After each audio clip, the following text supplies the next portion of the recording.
This is the There Is Another Way podcast from SpencerBruce.com. Making life work as a creative. Hi there, boys and girls. Brucey here with this week's There Is Another Way podcast. How are you all doing out there? I hope you are all awesome and having an amazing week. We are here at week number 50. Who would have thought it? Nearly a whole year has gone by since I started doing this podcast. A podcast every week for a year. I didn't think it was possible, but we're nearly there. And I'm really looking forward to passing over the year mark in a couple of weeks' time. And I will be talking about reflecting on what has gone by and what I've learned. And it's been an amazing experience. And I'm so glad I started it. And I'm so glad that you guys are out there listening to it and supporting it. And I am forever indebted to those who regularly download and like the podcast and subscribe. It was my intention to put down some of my thoughts and feelings and broadcast them out there, because a lot of people in my life or online were asking the same kind of questions. So I thought, what better way for me to help people than to just put it out in a podcast? And it's inspired me, and I've learned a lot from the process. The guest interviews have been fantastic. So it will certainly be carrying on. News this week, another busy week for me, been quite busy gigging, and when you're out there gigging, it does take up a fair amount of your time. And alongside that, I have been really focused on composing and learning and composing. You're never too old to learn, and that's my thing. I've said this a few times on the podcast. Always getting out there, trying to learn new tricks and new ways of doing things and seeing what other people are doing, and then trying to implement it in my own work, but at the same time trying to focus on making what I do me and what makes me me. And the big thing, and this is what's spurred on the topic of this week's podcast, is that I have got a lot of stuff unfinished. And I know I've talked about this before, but I've got so many little bits and pieces that are finished. So my main goal at the moment is to really hammer on and get these projects finished. And setting the deadline at the end of the year, I think, is a really good marker for me. So I am really focused now. I've managed to get in the zone almost 100% and getting on and really just scouring through the ideas, seeing which some of them are just rubbish. So, thinking, maybe I should just bin them or put them aside to another time. And really focusing in on what's really working now and getting everything done and dusted and out there. Putting out a whole bunch more of YouTube videos as well. So if you're into guitar, if you're into sound design, if you're into composing, then please do check out my YouTube channel, Light Before Sound, and you will find loads of stuff there. And it's really great that my YouTube channel is continuing to grow, continuing to gain subscribers. It's always heartwarming when people comment. That's a really good thing, because someone's watched the content, they've enjoyed it, and they've left some comment. And it's not about the comments saying, hey, that was a great film or that was an awful thing. It's more the comments I like, where people ask you questions and you can interact with them, and that goes back to what we were talking about last week. So on this week's podcast, this is something which has jumped into my mind a few times and has come up at a few events that I've been to and through people I've been talking to. And it's a really, really harsh question to ask yourself. But I think you really need to ask yourself this question. Doesn't matter what you're doing. Doesn't matter if you're an artist, if you're a business person, if you're a plumber, whatever business you are starting, whatever creative endeavor you are doing, then I think you really need to ask yourself the question, does the world really need another ... The ... being what you are doing. Now take time to think about that for a second. What do I mean by that? Well, if you're producing a business, let's just jump in with a business, and a business is always a good way of thinking about this, and then we can work back down into the more creative endeavors. Does the world really need another XYZ that someone is already doing? Are you just copying someone else? Are you just taking an idea that already exists and copying it? Take some time and ask yourself that question. Do you think the world really needs another thing that you are doing? Probably not. And you know as well that there is a time frame for what you're doing, because as you'll see, when something popular comes along, Everyone seems to jump on the bandwagon and copies that idea and makes it their own, and they have a little bit of success, but it never lasts, and it's never as great as the first person who initiated that idea. You see it all the time. You know, think about tourist shops or whatever, where they've all got the thing that is popular at the moment. You know, if you go to any kind of junky kind of shop at the moment, there'll be loads of emoji culture. People jump on the bandwagon and they produce this stuff, and then it's gone when the next fad comes along. And it's a fad. So you could do what you're doing in your business. You could do what you're doing in your artwork, jumping on someone else's bandwagon and carrying along for it. Now, you could be on someone else's coattails and following along and get an idea and get some cash and keep it going. But I reckon that will be short, because the world already has one of whatever it is. Think about artists. We love certain artists, and that's musicians or artists or photographers or filmmakers. And we love them because they're different, because they are doing something different, because for every Stanley Kubrick, for every Hans Zimmer, for every David Bailey, for every Adele, there are so many copies. And yes, these people may forge some form of life doing what they do, maybe as a, you know, there's a big thing in the UK and probably worldwide for tribute acts. So you are copying Adele, whatever. You go out every week and you pretend to be Adele and you do all her songs, and that's fine. You can earn some money, you can earn a living. But as an artist, as a creative, as a business person, if you're developing it, do you really want that? Do you always want to be in someone else's shadow? And how long will that last for? If you are an Adele impersonator, how long will it be before Adele maybe goes out of fashion? Then what do? You're kind of stuck. And it's not about impersonating as well. It's if you're stylistically trying to copy something that is really common at the moment, or you're trying to take a business idea. Let's say you want to open a coffee shop. Now, people open coffee shops all the time. But what I would say is, when you're thinking about opening a coffee shop, the first question you ask yourself is, does the world need another coffee shop? And if you say yes, you say why? This is me playing the devil's advocate, because you'd go, why? We've got Starbucks, we've got Costa, we've got Caffè Nero, we've got a whole bunch of independents. And you go, yeah, but that's the point. But what is the but that you are coming back with? What are you going to be doing to the coffee shop world that is different? And if it isn't that different, then I really urge you to maybe think again. And it's the same with your artwork. Does the world need another Picasso when he already exists or existed? Are you just then being a copy of a copy of a copy of something? Think about it for a minute. Whenever you are doing something, think about, does the world need another one of these? Be even harsher with yourself. Ask yourself, why should my music exist? Why should my art exist? What am I saying? What am I saying with my coffee shop? What am I saying with my art? What am I saying with my photography? What am I saying with my business?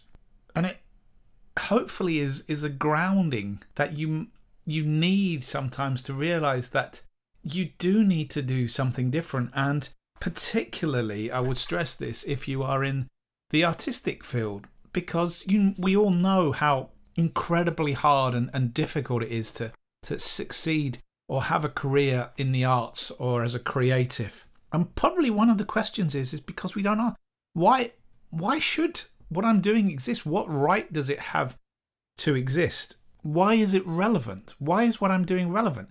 And if you are spending a lot of your time copying or borrowing or trying to emulate someone else, if you're trying to be Adele, then what are you trying to say? That what your opinion isn't, or what your artwork isn't good enough, or you feel that you shouldn't have your own voice, and the only way you can succeed is by having someone else's voice. And then you can think even grander than that, like really grand. What value does my work or what value does my business add to society? That's a really, really tough one to answer, if at all. And it can be seen as a little bit shocking, but if you think about it, it's like, yeah, what, I'm writing a piece of music because I enjoy it, and that's it. To a certain extent, that's a good enough reason. But if you're trying to develop a business or succeed or have a career, then you need to ask that question, because perhaps it doesn't. If it's just for your own self-amusement, then that is all fine and good. And again, I would encourage you to do that side of things, because actually in doing that, you'll probably discover what makes your work unique. But we have to, as creatives in particular, or as business people, think about, why would someone want this? Why would someone want to use this when other things exist? Why am I so important that what I'm doing is going to have people come and flock to me? And if you're doing something which is very similar to someone else, then perhaps, if you're setting up another Starbucks in line with what Starbucks do, then it's not really adding much value to what Starbucks does. The secret in asking that question, what value does my work add to society, is that if you really take a step back and start focusing on that, some of the answers will make themselves clearer. Why should your coffee shop exist? Why should your photography exist and warrant a display? Because you are doing XYZ, because you are doing something differently, because you are making a comment, because you are telling a certain story, because you are unique in your own way, and because you are making something which is relevant to people, just like the concepts that many people have already gone before that we tend to try and copy. Hans Zimmer, music exists because he was doing something different. Now we have a world full of Hans Zimmer light composers all trying to emulate him, and people wanting to emulate him, and people expecting people to emulate him, and because they can't have him, and that's a good niche to be in. But ultimately, there's no value in that, really, because everyone just goes, it's a substandard Hans Zimmer kind of score, right? It's a substandard Starbucks clone, it's okay. But if you want to be different, if you really want to stand out from the crowd, then you really do need to ask yourself these questions. So ask yourselves again, does the world really need another? Does the world really need another photograph of an apple that you're going to try and sell on iStock when there's a million other photographers who've already uploaded?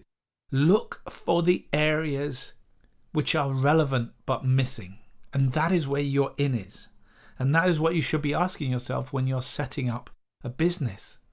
What are you doing differently? Why should I exist? Why should my music exist? Why should my coffee shop exist? What are you saying with your coffee? Just keep going through these questions in your head. Write it down and see what comes out. And I think, and I'm pretty sure, because I've been going through this process a lot, and to a certain extent, now I think about it, when I start a piece of music and I'm writing it and it's just average, I think, why am I writing this? Because why does the world need another piece of this kind of ambient electronic music that I'm doing? Why is this special? Is this different? Is this just more of the same? Churn. And whilst I might really like a piece of music and I might carry on producing it, at least in the back of my head I've had that thought, and it really does infer to me, or at least make me think about the piece in itself, and what is it adding?